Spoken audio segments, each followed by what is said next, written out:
রাজধানীর আদাবর থানার বেড়িবাঁধ এলাকায় ভাঙাডির দোকানে পুরনো গ্যাস সিলিন্ডার ভাঙার সময় বিষাক্ত গ্যাসে একজন নিহত ও অন্তত ১৫ জন অসুস্থ হওয়ার ঘটনা ঘটেছে। এই ঘটনার তদন্তে পুলিশের অপরাধ তদন্ত বিভাগের ক্রাইম সিন ইউনিট ঘটনাস্থলে এসে পৌঁছেছে। মঙ্গলবার দুপুর ১:১টার দিকে সিআইডির ক্রাইম সিন ইউনিট এসে পৌঁছায়।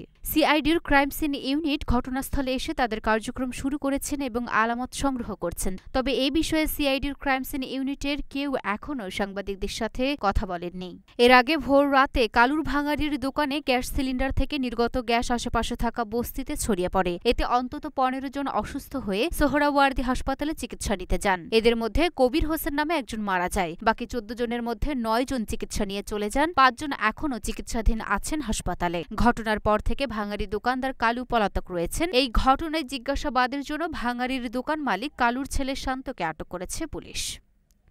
Luna Afroz, Dhaka post.